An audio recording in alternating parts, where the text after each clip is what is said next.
Good morning student. हम लोग का सेकंड चैप्टर है। सेकंड चैप्टर में हम लोग ने सोर्सेज ऑफ फाइनेंस क्या क्या होते हैं उसमें देखा। हम लोग ने शेयर्स देखा था। शेयर्स के बाद में शेयर्स के टाइप्स देखे थे, इक्विटी एंड प्रेफरेंस शेयर्स। उसके बाद में डिबेंचर्स देखे थे, डिबेंचर्स के टाइप्स देखे थे, उसके फीचर्स देखे थे। बाद में पब्लिक डिपॉजिट क्या है उसके बारे में पढ़ा। एक्सेप्टिंग पब्लिक डिपॉजिट मतलब कि कंपनी क्या करती है, लोगों से जो पीपल्स है उनके डिपॉजिट क्या करते हैं, एक्सेप्ट करती है। और आज के लेक्चर में हम लोग स्टडी करने वाले हैं बॉन्ड। बॉन्ड क्या है? बॉन्ड इज अ डेब्ट security. It is a formal contract to repay borrow money with interest. Bond एक क्या है? डेब्ट सिक्योरिटी मतलब कि एक लोन टाइप की सिक्योरिटी है। एक फॉर्मल कॉन्ट्रैक्ट है रीपे बोरोड मनी मतलब कि जो भी पैसे लिया है, किसी से पैसे लिया है उसको क्या करना है, रीपे मतलब कि वापस देना है इंटरेस्ट के, विथ इंटरेस्ट के सही उसको क्या करना है, जो पैसे लिया है वो पैसे क्या करना है, वापस देना है। उसको हम लोग बॉन्ड बोलेंगे। Bond is a loan. Bond क्या है? एक टाइप का लोन है। The holder of bond is a lender to the institution. He is a creditor of the company. जो भी बॉन्ड होल्डर है वो क्या है? कंपनी का क्रेडिटर है, आउटसाइडर पर्सन है। He get fix rate of interest. जो बॉन्ड होल्डर है उसको फिक्स रेट ऑफ इंटरेस्ट मिलता है। All bonds have maturity date and it is paid in cash at certain date in future. जो भी bonds है उसका एक मैच्योरिटी डेट है कि 2 साल या 3 साल तक का क्या है, उसका एक मैच्योरिटी पीरियड है। वो मैच्योरिटी पीरियड ख़त्म होने के बाद उसका जो भी प्रिंसिपल अमाउंट, जो भी उसका कैश है, वो कैश क्या मिलता है उसको फ्यूचर में वापस मिलता है। According to Webster dictionary, a bond is an interest bearing certificate issued by the government और business firm promising to pay the holder a specific sum at a specified date. Bond क्या है? एक interest bearing certificate है। Bond क्या है? एक interest bearing मतलब उसके ऊपर क्या मिलने वाला, उसको इंटरेस्ट मिलने वाला है। जो सर्टिफिकेट है इशूड बाय द गवर्नमेंट और बिजनेस फर्म। क्या है? गवर्नमेंट या कोई बिजनेस फर्म या कंपनी उसको देती है, इशू करती है। प्रॉमिस मतलब कि प्रॉमिस करते हैं to pay the holder specific sum at a specified date. क्या करती है? उन्होंने क्या बोला? अब पे एक स्पेसिफिक अमाउंट, एक स्पेसिफिक डेट या स्पेसिफिक टाइम में उसको क्या मिलने वाला, उसका पैसा मिलने वाला है। उसको हम लोग क्या बोलेंगे? बॉन्ड बोलेंगे। Thus company borrow money and issue bond as evidence of debt. क्या है? कंपनी बोरो मनी, कंपनी उससे पैसे लेती है एंड क्या करती है? इशू बॉन्ड्स, सेल क्या करती है? बॉन्ड सेल करती है। और क्या देती है? बॉन्ड्स मतलब कि बॉन्ड जो सर्टिफिकेट होगा उसका एक उनके पास क्या है? एविडेंस है, एज ए डेट, एक लोन का एविडेंस है। Interest is payable on bonds. Bonds के ऊपर कोई भी कंपनी क्या पेड करती है? इंटरेस्ट पेड करती है। एट फिक्स इंटरवल और एट ऑन मैच्योरिटी बॉन्ड। एक फिक्स इंटरेस्ट है, उनके इंटरवल मैच्योरिटी पीरियड में मैच्योरिटी ऑफ बॉन्ड्स को देती है। उसके फीचर्स है, 4 फीचर्स है बॉन्ड्स के। फर्स्ट है नेचर ऑफ फाइनेंस। कौन सा नेचर ऑफ फाइनेंस है? It is a debt finance. It's provide long term finance. ये क्या है? एक डेप फाइनेंस है, एक लॉन्ग टर्म फाइनेंस है। वो शॉर्ट टर्म पीरियड के लिए नहीं है, लॉन्ग टर्म पीरियड के लिए। The bonds can be issue for longer period, that is 5 year, 10 years, 25 years और 50 ईयर्स। बॉन्ड्स का टाइमिंग पीरियड कितना होना है? उन्होंने बोला 5 ईयर, 5 साल, 10 साल, 25 साल या 50 साल का भी हो सकता है। Status of bond holder. Company में बॉन्ड होल्डर का स्टेटस क्या है? The bond holder are creditors. Bond holder क्या है? क्रेडिटर्स, एक आउटसाइडर है। Since they are creditors and non owners, they are not entitle to participate in general meeting. वो क्या है? क्रेडिटर से, आउटसाइडर से, वो नॉन ओनर, वो कंपनी के ओनर नहीं है।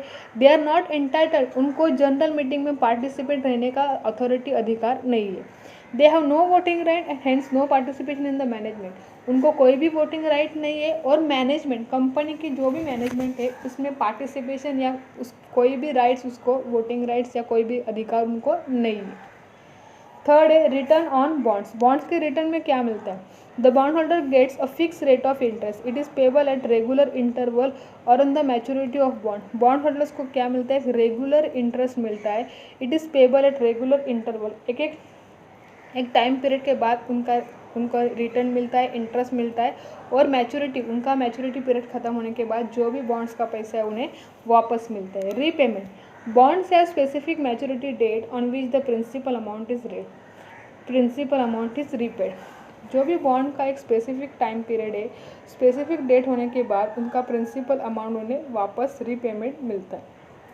अभी हम लोग को स्टडी करने का है ADR and GDR। ADR and GDR क्या होता है? मतलब कि American depository receipt and global depository receipt. In India, the shares of public company are listed and traded on various stock exchanges like Bombay Stock Exchanges and National Stock Exchange. India में जो भी public company है उनकी listed and traded, उन्होंने एक जो भी stock exchange मतलब कि शेयर मार्केट जहाँ पे शेयर्स इशू या सेल किए मतलब कि सेल परचेस किए जाते हैं, जो स्टॉक एक्सचेंज है, जो स्टॉक मार्केट है पब्लिक कंपनी का लिस्टेड एंड ट्रेडेड है। हमारे इंडिया में दो है, उन्होंने बोला है Bombay stock exchange and national stock exchange. With adoption of free economic policy and due to globalisation some of the Indian companies share are also listed and traded on foreign stock exchange.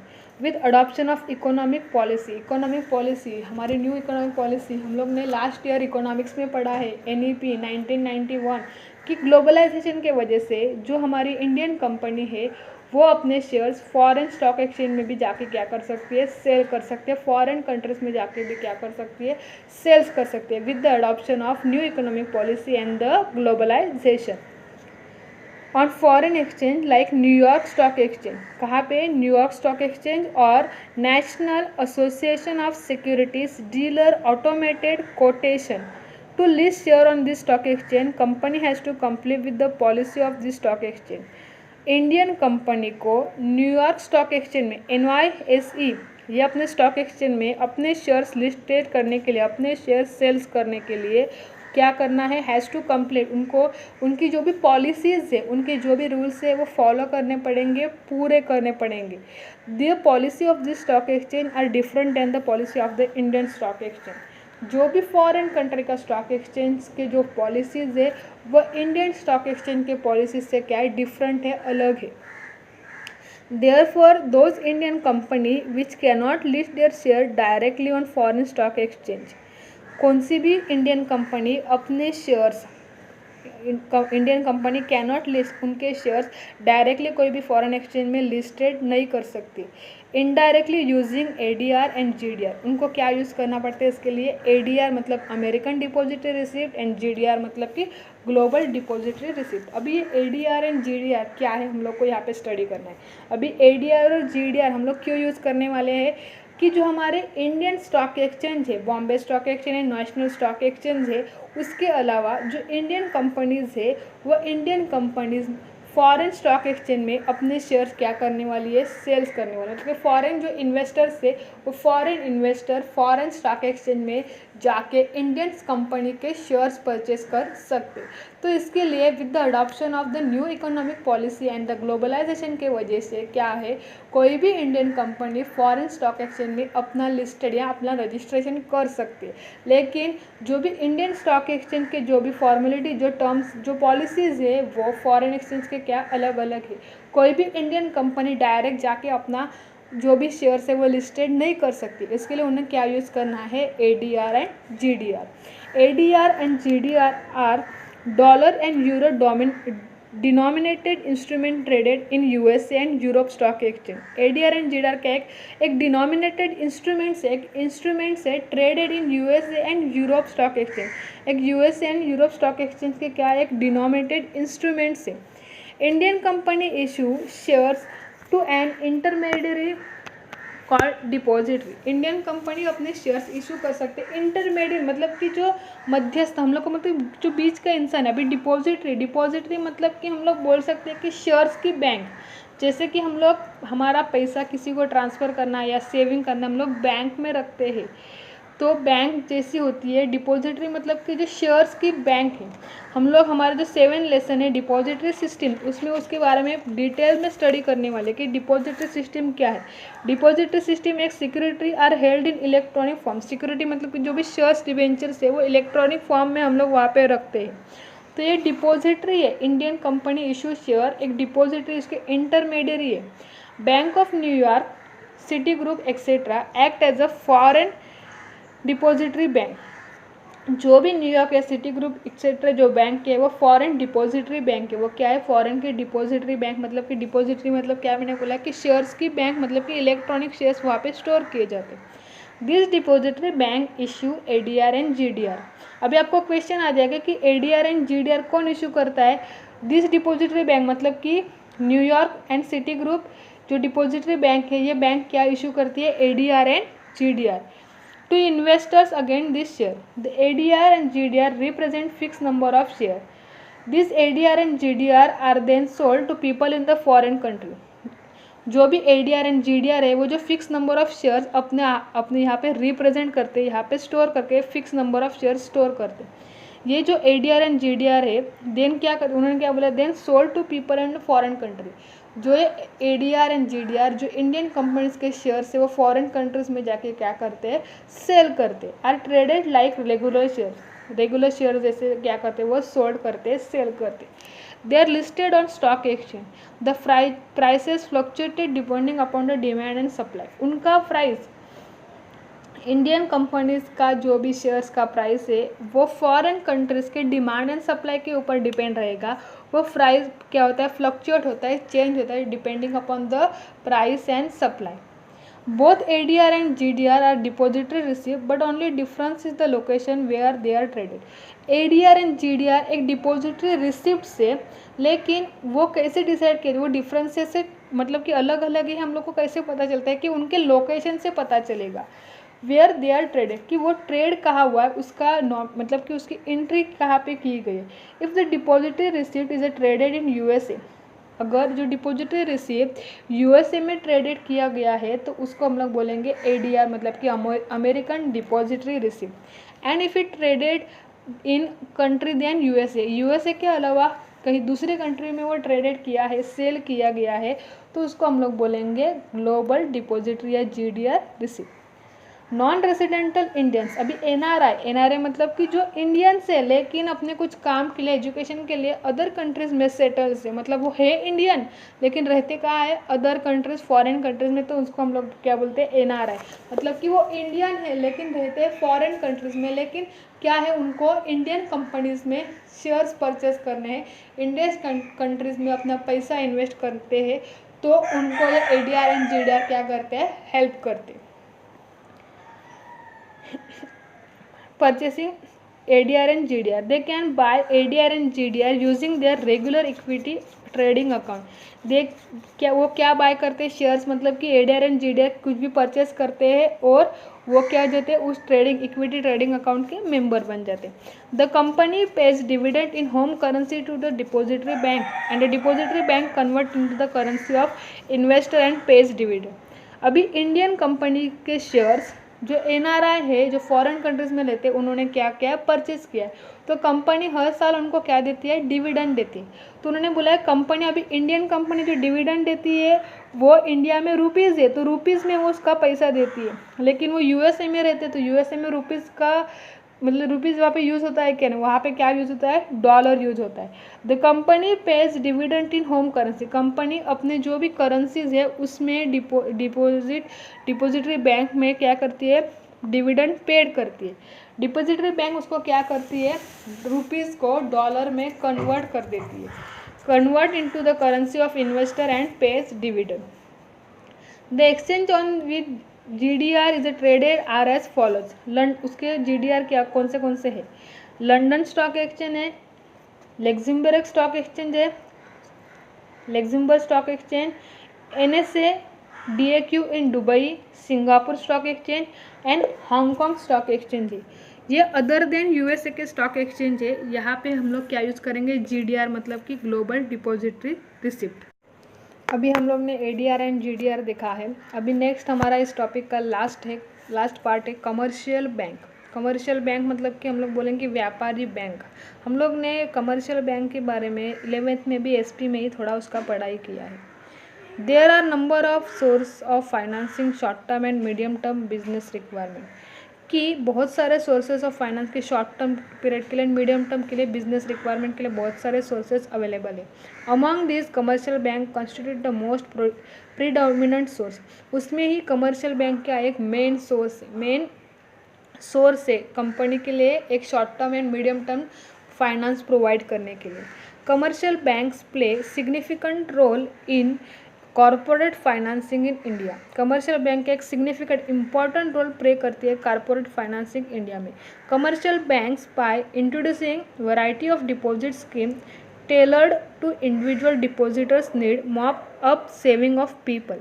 Commercial bank बहुत सारे deposit scheme company को introduce करा देती है, उसके बारे में information देती है और वो सर्विस उन्हें प्रोवाइड करती है, and makes use of this saving to meet varied requirement of corporate enterprises. Commercial bank assist corporate enterprises by granting terms loan to the company. जो भी टर्म लोन्स है वो टर्म लोन्स किसको grant करती है, companies को grant करती है। By subscribing to shares and debentures of company, shares and debentures का सब्सक्रिप्शन भी कौन करती है, बैंक कर सकती है। By underwriting the issue of security of the company, जो भी सिक्योरिटीज है वो अंडर राइटिंग करने का भी काम कौन करती है, कमर्शियल बैंक करती है। Commercial bank plays an important role in providing short term finance. एक शॉर्ट टर्म फाइनेंस प्रोवाइड करने का important role commercial bank play करती है। They have become primary source of financing working capital of business. अभी working capital हम लोग ने पढ़ा है। वर्किंग कैपिटल मतलब कि जो कंपनी की डेली एक्सपेंसेस होते हैं, जो रिक्वायरमेंट होती है वो पूरी करने का जो पैसा होता है उसको हम लोग बोलते हैं वर्किंग कैपिटल। जो वर्किंग कैपिटल की रिक्वायरमेंट है वो शॉर्ट टर्म होती है, वो रिक्वायरमेंट कौन पूरी करती है, commercial bank. In India primary source of financing working capital are the bank credit and trade credit. अभी उन्होंने यहाँ पे बोला है banks have introduce many innovative scheme for disbursement of credit, they are as follows. कि bank ने नए नए इंट्रोड्यूस किया है मेनी इनोवेटिव, बहुत नए नए स्कीम्स इनोवेटेड किया है क्रेडिट के लिए, लोन के लिए, उधार के लिए। दे आर फॉलो, वो नीचे दिए गए। फर्स्ट है ओवरड्राफ्ट। ओवरड्राफ्ट मैंने आपको 11th में भी पढ़ा, मतलब कि बोला। ओवरड्राफ्ट का मीनिंग क्या है, company having current account with the bank is allowed overdraft facility. आपको बीके में भी है। अभी ओवरड्राफ्ट फैसिलिटी किसको मिलती है, जो कस्टमर से, जो बैंक के जो कस्टमर्स उनका करंट अकाउंट है। करंट अकाउंट कौन ओपन कर सकते हैं, बिजनेसमैन कर सकते हैं या कोई कंपनी कर सकती है। तो जो बिजनेसमैन है उनको करंट अकाउंट है, करंट अकाउंट होल्डर को बैंक ओवरड्राफ्ट फैसिलिटी प्रोवाइड करती है। The borrower can withdraw fund as and when needed. Overdraft facility में जो भी उसका अकाउंट होल्डर है वो अपने अकाउंट में जितना बैलेंस है, उसके पास 50,000 रुपीज़ है अकाउंट में, लेकिन वो 50,000 से ज़्यादा, समझो एग्जांपल मैंने दिया 75,000 पैसा निकाल सकता है। इसको ही हम लोग क्या बोलेंगे, overdraft facility. He is allowed to overdrew on his current account up to the credit limit which is sanction by bank. वो क्या, जो बैंक ने एक सैंक्शन लिमिट एक दी होगी, वो लिमिट तक वो क्या कर सकता है, एक्सेस अमाउंट उससे निकाल सकते हैं। Within the stipulated limit any number of drawing are permitted. Repayment, अभी मैंने आपको 50,000 की वजह उसने कितने निकाला, 75, मतलब 25 क्या निकाला, उसने ज़्यादा निकाला। मैंने एग्जांपल दिया है। रीपेमेंट, उसका रीपेमेंट कैसे करना है, required during the time period. Bank ने एक उन्होंने टाइम पीरियड दिया है, वो टाइम पीरियड में उसको वो एक्सेस अमाउंट 25,000 क्या करना है, पेड करना है। The interest is determined on the basis of actual amount withdraw. जितना अमाउंट उसने विड्रॉ किया है उसके ऊपर इंटरेस्ट चार्ज लगेगा। यह हो गया ओवरड्राफ्ट फैसिलिटी। अभी नेक्स्ट है cash credit. It is also an important and popular form of financial aid. This form of credit is operated in same manner as overdraft facility. ये भी जो कैश क्रेडिट है वो भी एक ओवरड्राफ्ट फैसिलिटी की तरह ही ऑपरेट किया जाता है, उसको भी वैसे ऑर्गेनाइज किया जाता है। The borrower can withdraw amount from his cash credit account up to stipulated limit based on security margin। जो सिक्योरिटी है, मतलब कि जैसे कि हम लोग बोलते हैं ना, कोई चीज़ गिरवी रखती है तो उसके अनुसार वो क्या कर सकते हैं, एक्सेस अमाउंट उसके ऊपर निकाल सकते हैं। Cash credit is a given against pledge और hypothecation of goods by providing alternative security.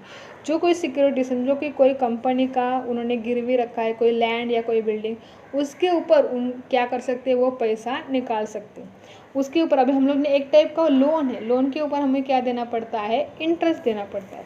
Interest is charge on outstanding amount borrowed and not due to the credit limit sanction.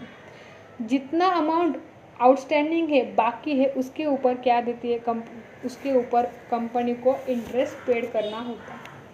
बाद में cash loan. Cash loan तो आपको पता है, under this loan total amount of loan is credited by bank to the borrower's account. Interest is payable on actual balance outstanding. जो भी loan लिया है वो क्रेडिट, मतलब कौन देती है, बैंक देती है, टू द बोरोवर्स, जिसको चाहिए उसको, उसके ऊपर इंटरेस्ट पेड करना पड़ता है। जो भी बैलेंस आउटस्टैंडिंग जितना पैसा बाकी है देने का, उसके ऊपर इंटरेस्ट चार्ज करना है।